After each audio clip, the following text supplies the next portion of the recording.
Aloha. Maligayang pagbabalik sa channel, kaibigan.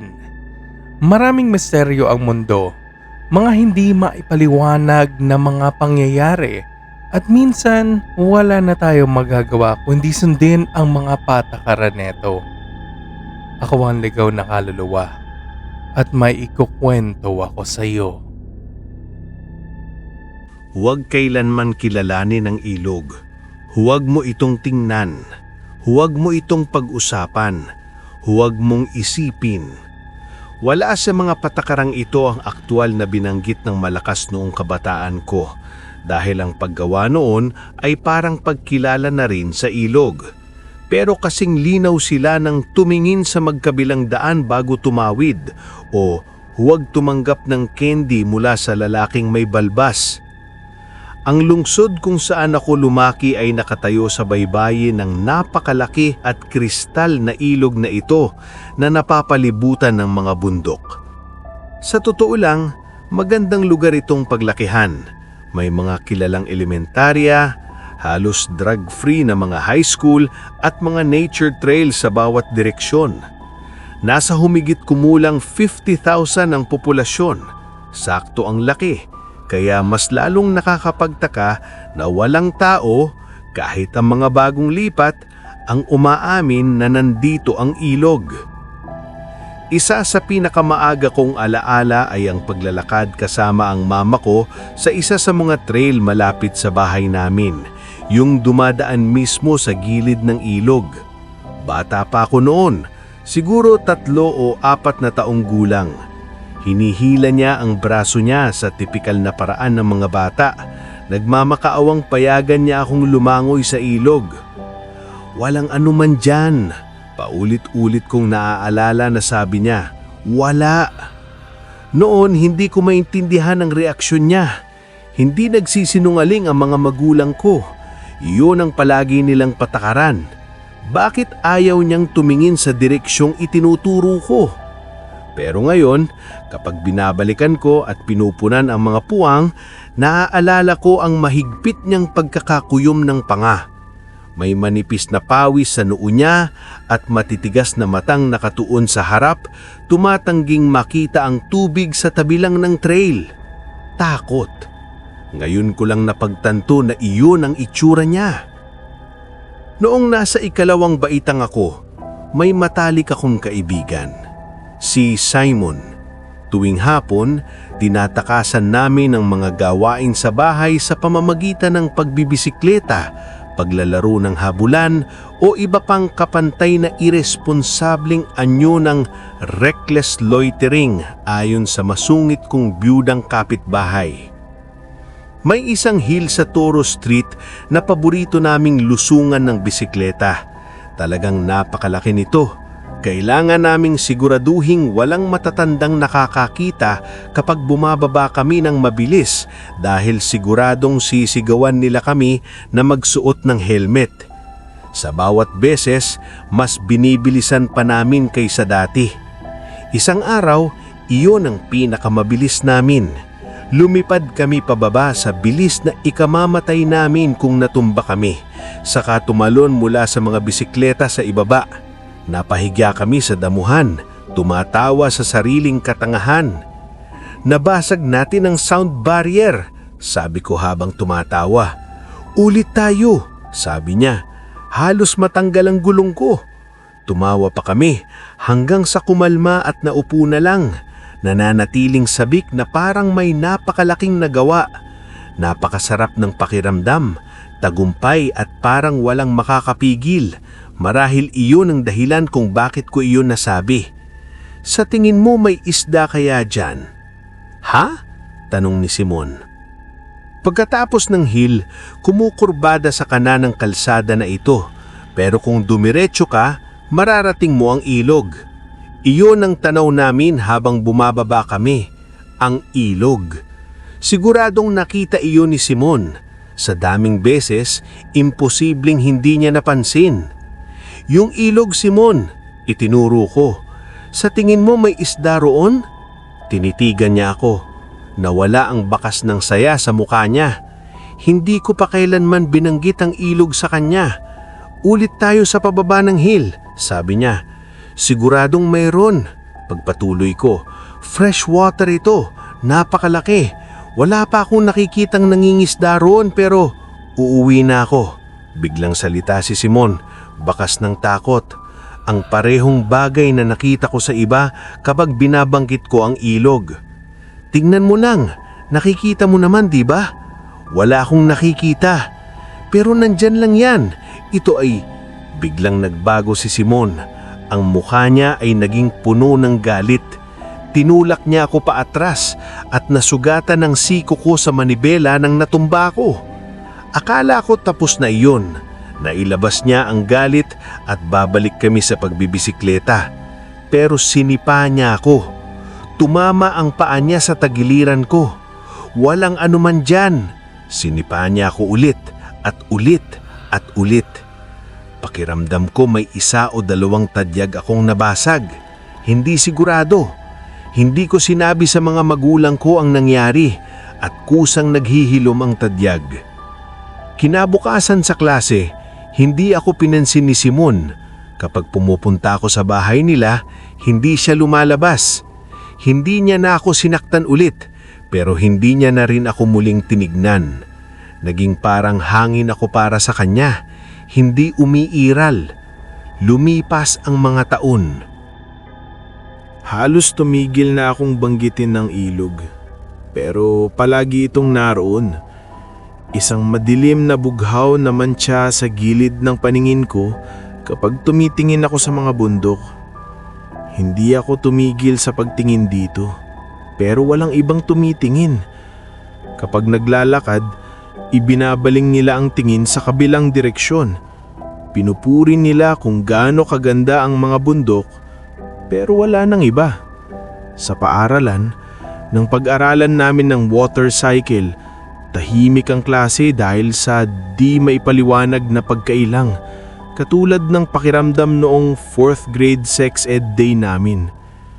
Ang simpleng pagbanggit sa tubig ay nagpapaalala sa mga tao dito, at kapag naiisip nila ito, naninigas sila. Bakit? Iyon na iniisip ko habang nakahiga sa kama tuwing gabi. Bakit hindi ito pwedeng kilalanin? Bakit hindi pwedeng pag-usapan? May mga taong nakatira pa nga roon. May ilan sa mga kaibigan ko na may bahay mismo sa baybayin. Umaabot ang tubig hanggang likod bahay nila. Pero kapag naglalaro kami, hindi kami lumalapit. Hindi nagtatayo ng bakod ang mga magulang nila para harangan ito.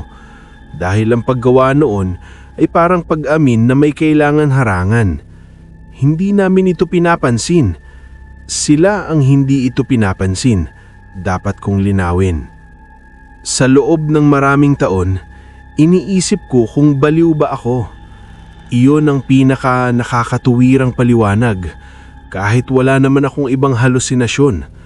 Baka kahit papaano sa isang kakaibang bagay na ito, ako lang ang hindi maipaliwanag na nakakakita.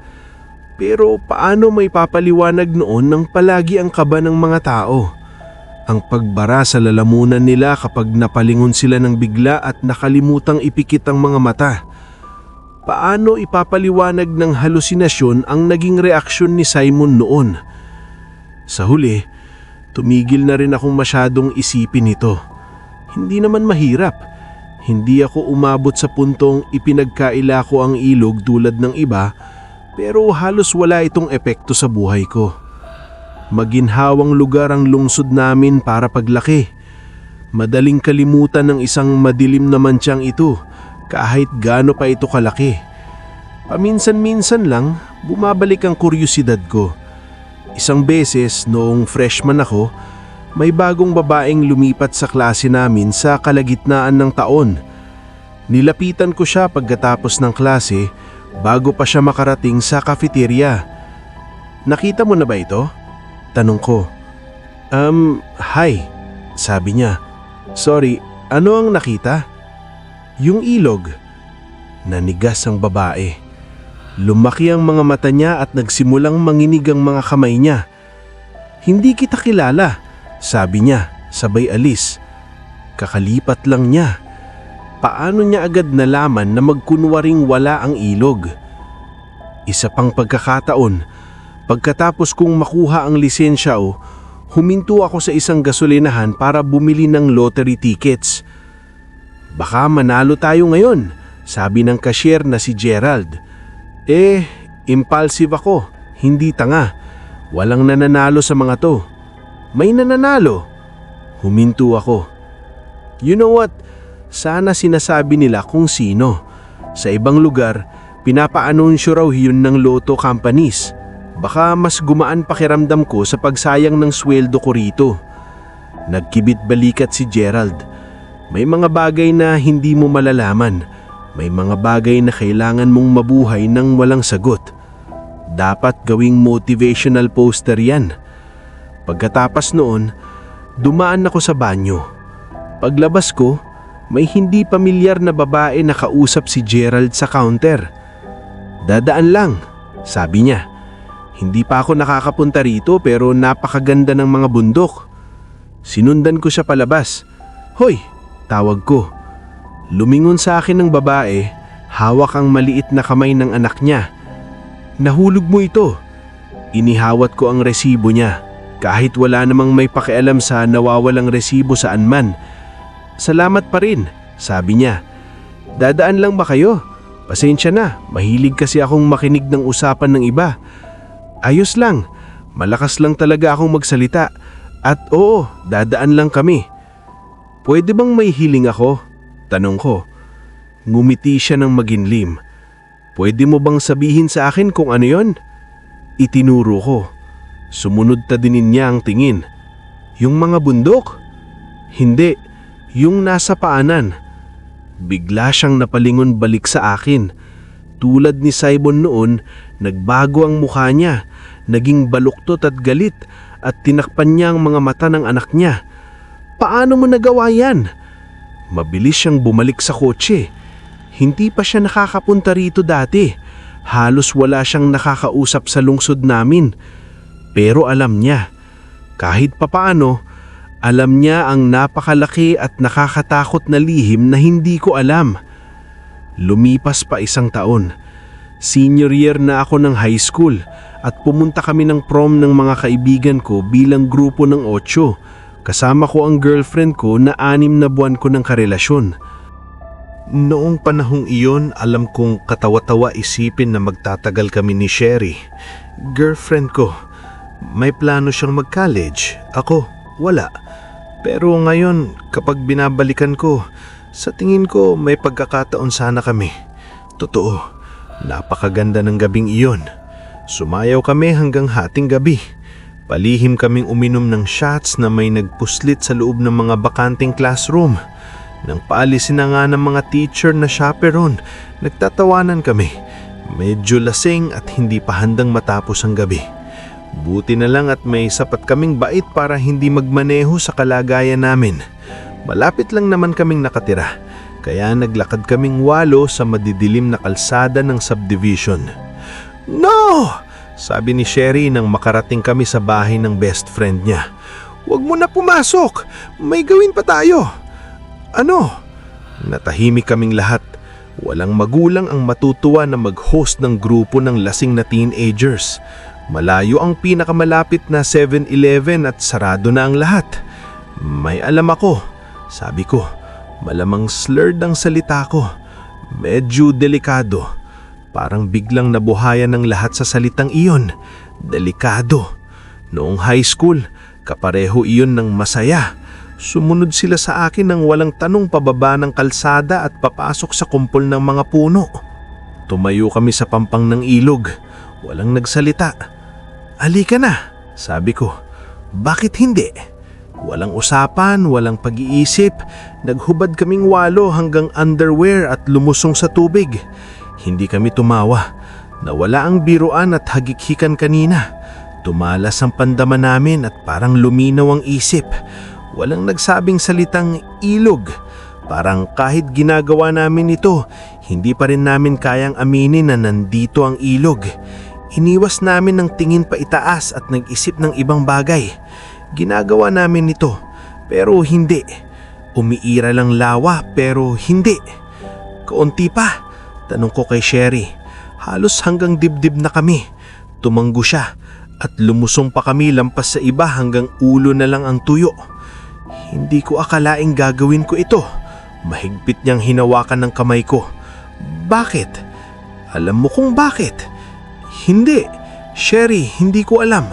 Parang lahat alam kung anong nangyayari maliban sa akin at hindi ko alam paano magtanong o pilitin silang magsabi. Bakit? Bakit hindi natin pwedeng pag-usapan ng naramdaman ko? Ang paghingal ni Sherry sa harap ko ang nagsabing naramdaman din niya. Hindi mailarawan, biglaan, walang anyo. May agarang pakiramdam na may mali. Parang may nagbago sa hangin pero hindi ko alam kung ano. Basta may nagbago at hindi kami dapat narito. Hindi namin dapat ginagawa ito. Kailangan naming umalis. Ngayon na. Pabalik na sa Pampang ang iba. Sumunod kami ni Sherry. Kalahating lumulangoy, kalahating tumatakbo sa madilim na tubig. Naisahan kong may hahawak sa akin at hihilahin pababa, pero wala. Nang makatakbo kami palabas ng tubig, hingal at nanginginig kami. Kalahati sa amin umiiyak. Nagbihis kami at naglakad pa uwi ng tahimik. Walang umamin sa nangyari o sa presensyang naramdaman naming lahat. Nagpaalam kami. Kinabukasan, wala na ang mga kaibigan ko. Hindi ko yun nalaman hanggang Lunes nang wala ni isa sa kanila ang nasa paaralan. Tinext ko ang bawat kaibigan ko isa-isa. Pero sa bawat pagkakataon, iisa lang ang natanggap kong sagot. Invalid number. The sender does not exist. Pagkatapos ng klase, tumakbo ako sa bahay ni Sherry at kinutok ng malakas. Binuksan ng nanay niya ang pinto. Nandito ba si Sherry? Blanko at namumula ang mga mata niya. Hindi ko kilala si Sherry. Anong sinasabi mo? Anak mo? Girlfriend ko? Si Sherry? Naninginig ang panga niya parang iiyak. Wala akong anak. Isinara niya ang pinto. Lumipas 10 taon. Hindi ako umalis sa hometown ko. Mukhang baliw yung pakinggan pero magandang lugar talaga itang paglakihan. Mabait ang mga tao. Magaganda ang mga bundok. Safe ang mga elementary school. Iyon lang ang gusto ko para sa anak ko. Ang kaligtasan niya. Ito ang pinakamagandang lugar para palakihin siya. Umaasa lang ako na hindi siya maging katulad ko. Kahit may bahagi sa akin na alam nang magiging ganun siya. Magtatanong siya. Magiging mausirag. Gustong malaman kung bakit. Magkukunwari akong hindi umiiral ang ilog. Iiwas ako ng tingin. Baka kung sapat ko itong pagkailala, gagawin din niya. Pero kung hindi, natagal ko ng pagpasyahan ng gagawin ko. Isang beses lang, kapang sapat na ang edad niya, papaupuin ko ang anak ko. Ituturo ko ang ilog at sasabihing, oo, nandyan ito, hindi ka baliw. At kapag tinanong niya kung bakit, sasabihin ko ang kinakatakutang katotohanan. May mga bagay na hindi mo kailanman malalaman. May mga bagay na kailangan mong mabuhay ng walang sagot.